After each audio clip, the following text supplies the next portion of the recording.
आप सभी को ओम शांति। आज 24 जून मम्मा का दिवस और आज के दिवस पर पुण्यतिथि पर हम सभी को मम्मा की बहुत याद आती है और साथ साथ मम्मा की मीठी शिक्षाएं और धारणाएं भी हमको याद आती हैं कि कैसे मम्मा ब्रह्मा बाबा से भी पहले संपूर्ण अवस्था को प्राप्त हो चुकी। अब तक हमने मम्मा की जीवन कहानियाँ तो सुनी, मम्मा के जीवन के अनुभव सुने, परंतु आज हम एक झलक कि मम्मा की जो अनमोल शिक्षाएं और मम्मा की जो मीठी मीठी धारणाएं, तो आज हम उसको देखते हैं। हम देखते हैं कि भक्ति मार्ग में माँ सरस्वती का बहुत ही गायन होता है और उनको कई नामों से जाना जाता है।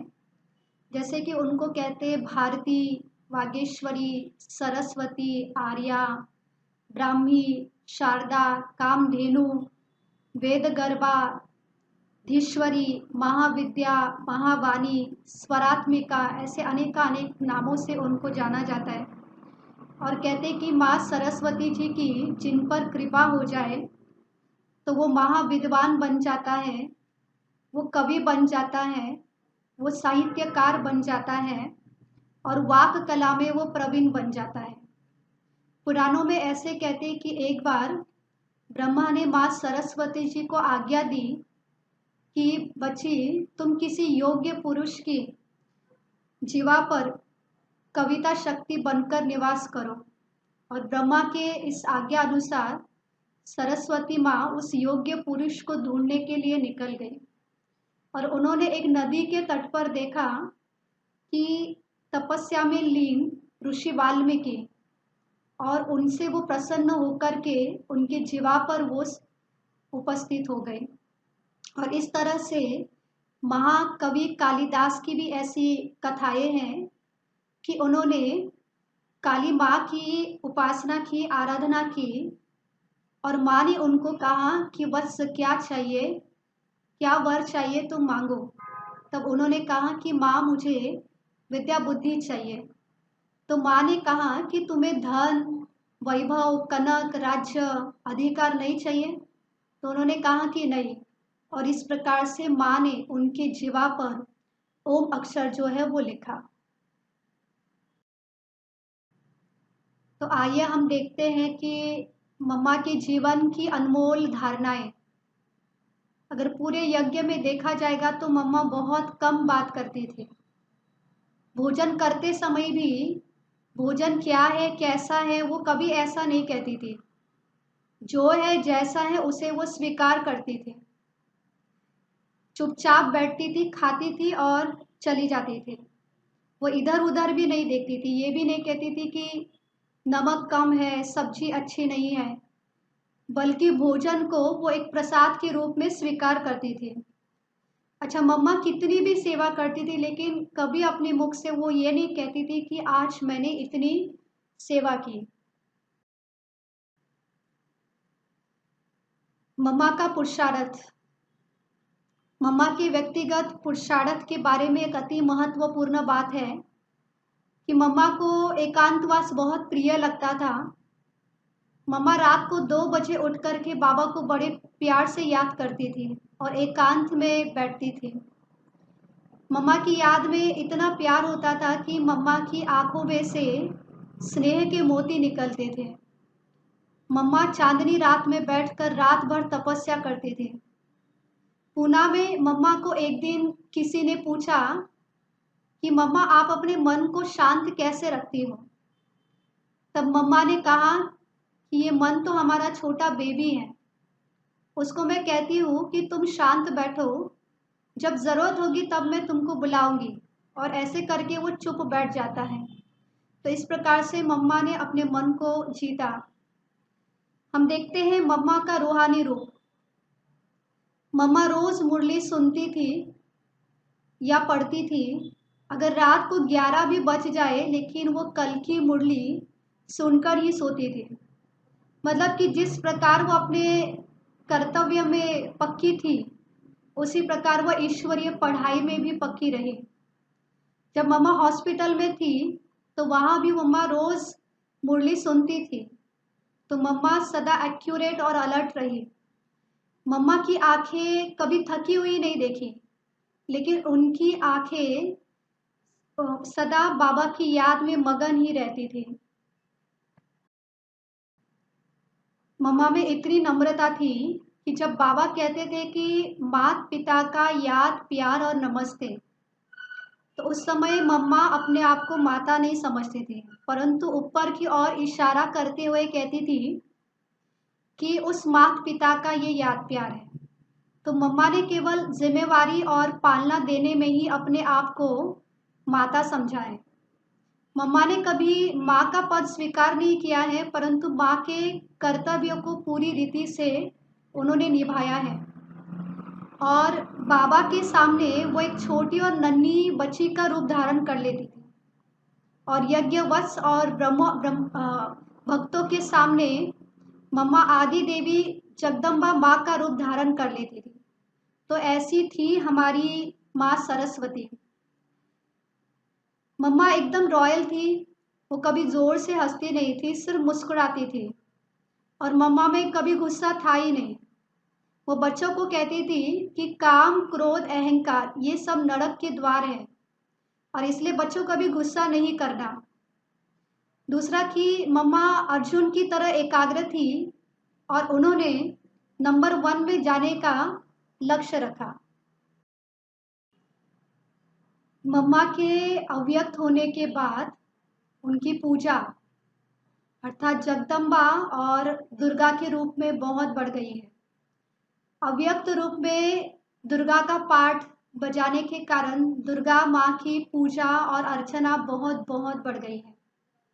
साकार में मम्मा ज्ञान ज्ञानेश्वरी बनकर ज्ञान गंगा बहाई, और अव्यक्त रूप में दुर्गा माँ का पूरा पूरा पाठ बजाकर भक्तों को गुणों और शक्तियों का वरदान दे रही है। और इसलिए कलकत्ते में वो दृश्य देखने वाला जैसा होता है कि दुर्गा पूजा क्या होती है। दूसरा कि मम्मा को योग लगाना नहीं पड़ता है, परंतु वो निरंतर सहज और स्वतः योगिन थी। उनको देखते थे तो हमेशा ऐसा ही लगता था कि उनकी बुद्धि सदा परम धाम में ही लटकी हुई रहती है। मातेश्वरी जी जहाँ जहाँ सेवा केंद्रों पर प्रवचन करने जाती थी, तो वहाँ पर उपहार स्वरूप में मिली हुई वस्तुओं को वो स्वयं प्रयोग नहीं करती थी, और ना ही दूसरों को उसका प्रयोग करने देती थी। वो सारे उपहार पहले यज्ञ में ले जाकर के यज्ञ पिता को अर्पित करती थी। दूसरा हम देखते हैं कि बाबा हमेशा मम्मा को माँ के रूप में देखते थे या बेटी के रूप में देखते थे, और मम्मा को यज्ञ माता कह कर के सम्मान देते थे। वो कहते थे कि मम्मा तुम यज्ञ माता हो, जगत की माता हो। तो इस प्रकार से बाबा ने मम्मा को सम्मान भी दिया और उनसे वैसा व्यवहार भी किया। जब कचहरी होती थी और किसी व्यक्ति से अगर गलती भी हो जाए, तो मम्मा उस समय उसको डांटती नहीं थी और ना ही उसको सज़ा देती थी, लेकिन ये ज़रूर वो कहती थी कि आगे से ध्यान रखना, दोबारा ये गलती नहीं करना और अच्छे कर्म करना। और इतनी भी कोशिश करती थी कि ये बात यहाँ तक ही रह जाए और बाबा तक न पहुँच जाए। एक बार किसी ने मातेश्वरी जी से प्रश्न किया कि आपको इतनी ऊंचाई तक पहुँचने में किन विशेष बातों का ध्यान रखना पड़ा। तो मम्मा ने उसके लिए 3 बातें बताई। एक तो मम्मा ने कहा कि मेरा निश्चय शिव बाबा और ब्रह्मा बाबा में अचल अटल और दृढ़ रहा। मैं बाबा की आज्ञाकारी और वफादार बच्ची रही, और हाँ जी का पाठ मैंने सदैव पक्का किया। बाबा ने जो कहा उसको करना ही है, चाहे उसके लिए कुछ भी करना पड़े। दूसरा मम्मा ने कहा कि मैंने कभी मुरली मिस नहीं किया। व्यस्त होते हुए भी समय निकाल कर के मुरली पढ़ती थी और उसका चिंतन करती थी। और तीसरा मम्मा ने कहा कि मैं कभी भी किसी परिस्थिति में रोई नहीं। यज्ञ में चाहे भाव स्वभाव संस्कार विघ्नों की बातें आई, परंतु मैं न मन से रोई न आंखों से रोई, क्योंकि रोने से सहन शक्ति घटती है। अभी हम देखते हैं मीठी माँ की सुनाई हुई अनमोल शिक्षाएं। माँ कहती है कि इस ज्ञान से सिर्फ अपना पेट नहीं भरना है, लेकिन दुखियों को भी शांति देने का उपाय करना है, और यही सर्वोत्तम सेवा है। माँ कहती है कि परम पिता परमात्मा शिव तो है ही इस विश्व का रचयिता, और वो तो नई दुनिया को रचने का कार्य कर ही लेगा। परंतु तुम बच्चे अपने विकारों को विनाश कर और दैवी गुणों की रचना करो। जैसे किसी के शरीर पर बोझ रखा जाएगा तो वो जल्दी जल्दी चल नहीं सकता है, वो धीरे धीरे चलेगा। तो इस प्रकार तुम बच्चों के सिर पर भी कई जन्मों के पाप के बोझ की गठरी है, और इस तरह अगर तुम जल्दी जल्दी उन्नति को पाना चाहते हो तो इस पाप की गठरी को उतारो, अर्थात कि आत्मा के पिछले पापों को दग्ध करो। और इसकी बहुत सहज युक्ति है कि श्वासोश्वास परम पिता परमात्मा शिव को याद करो और अपने सारे संबंध उसके साथ जोड़ करके उस पर हक जमाओ और 21 जन्मों के लिए स्वराज्य प्राप्त करो। तो ऐसा दृढ़ संकल्प अंदर में पक्का हो। मम्मा कहती थी कि कोई कोई आत्माओं को घड़ी घड़ी अपनी पास्ट जीवन याद आती रहती है, और जिस कारण वो खुशी नहीं रहती है, और इसलिए वो कहती थी कि इसमें अपने अंदर देखो कि हमें पुराना चोपड़ा खत्म करना है और नया चोपड़ा शुरू करना है। परंतु नए चोपड़े में अगर पुराने संकल्प विकल्प मिक्स कर दिए तो इससे तुम आत्माओं का न पुराना चोपड़ा साफ होगा और न नया चोपड़ा शुरू होगा। और इसके लिए पुराने मायावी संकल्प विकल्पों को भुला दो। Past is past.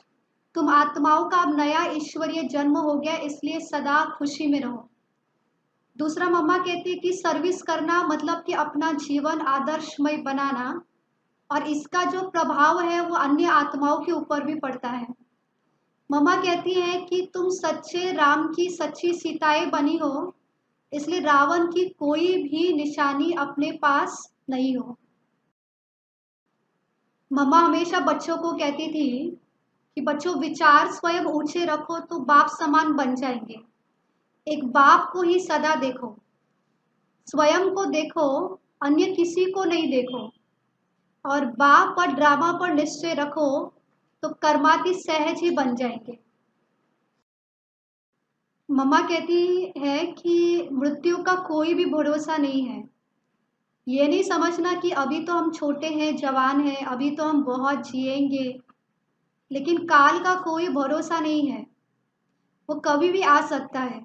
और इसलिए रोज रात को सोने से पहले अपने आप से पूछो कि मैं अभी शरीर छोड़ने के लिए तैयार हूँ, या शिव बाबा का कभी भी बुलावा आया तो मैं एवर रेडी हूँ। मम्मा हमेशा कहती थी कि हमारा पुरुषार्थ सदा गुप्त होना चाहिए, दिखावा नहीं होना चाहिए। सेवा छोड़ करके अलग से योग में बैठना नहीं चाहिए। तो सब कुछ करते हुए और सबके साथ रहते हुए हमें सदा गुप्त पुरुषार्थ करना है, और मम्मा खुद भी ऐसा ही करती थी।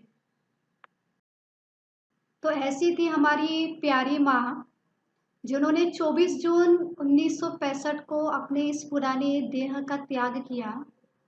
और उस दिन मम्मा ने सुबह 10 बजे सभी बच्चों को अंगूर की टोली भी दी, और उन यज्ञ वत्सों ने कभी ये महसूस भी नहीं किया कि आज के दिवस पर मम्मा कोई शरीर को छोड़ देगी। तो उस दिन बहुत प्यार से और मुस्कुराते हुए मम्मा ने अंगूर की टोली भी दी, सभी बच्चों को दृष्टि शक्तिशाली दृष्टि भी दी, और एक माँ के भांति सभी को जैसे वरदान भी दे रही थी। और इस प्रकार से आज हम मीठी मीठी माँ की अनमोल शिक्षाएं और उनके जीवन के अंदर की अनमोल विशेषताओं को ध्यान में रखते हुए अपने जीवन के अंदर भी कुछ संकल्प लेंगे। और अभी हम सभी मिलकर के बाबा की याद में रहेंगे। तो सभी अलर्ट होकर के बैठ जाए और बाबा की याद में हम बैठ जाएंगे। अच्छा, सभी को ओम शांति।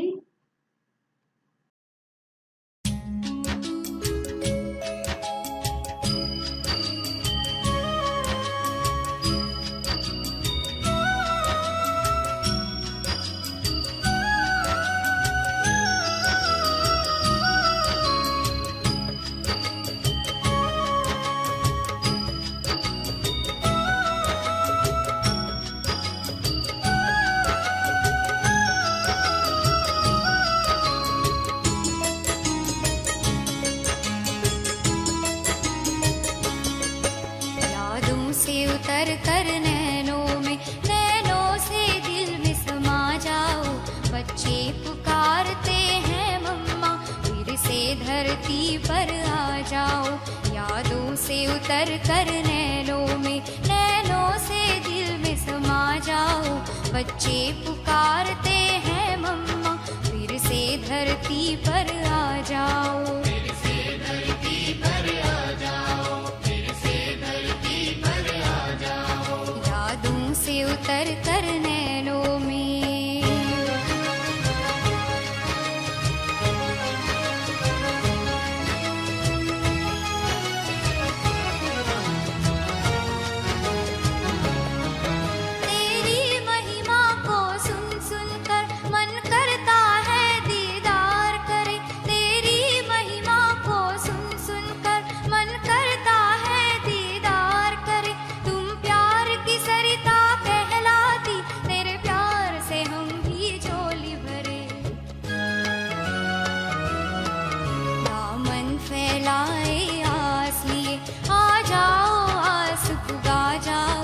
बच्चे पुकारते हैं मम्मा, फिर से धरती पर आ जाओ, यादों से उतर कर नैनों से दिल में समा जाओ।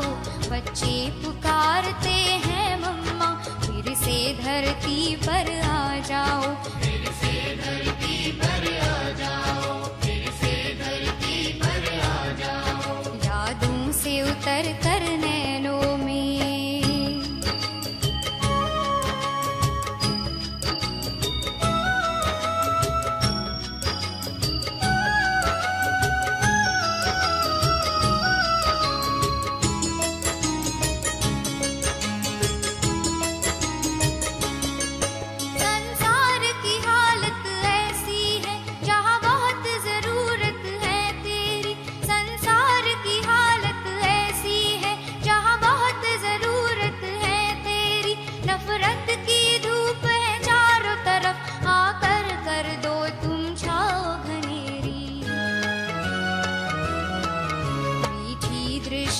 और वाणी से माँ प्रेम नीर बरसा जाओ।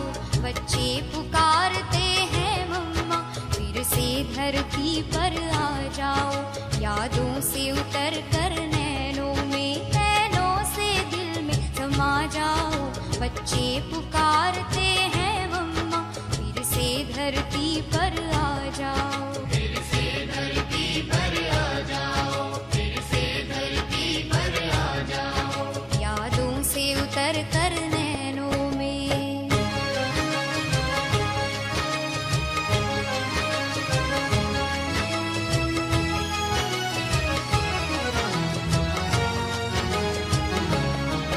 तुम्हें जगदम्बा और सरस्वती कहकर संसार पुकारे, तुम्हें जगदम्बा और सरस्वती कहकर संसार पुकारे। घर घर में तेरी पूजा तुम करती हो सबके भंडारे। अज्ञान की काली छाया को दुनिया से आके मिटा जाओ। बच्चे पुकारते हैं मम्मा, फिर से धरती पर आ जाओ, यादों से उतर कर नैनों से दिल में समा जाओ। बच्चे पुकारते हैं मम्मा, फिर से धरती पर आ जाओ, फिर से धरती पर आ जाओ, फिर से धरती पर आ जाओ। यादों से उतर कर नैनों से दिल में समा जाओ। बच्चे पुकारते हैं मम्मा, फिर से धरती पर आ जाओ।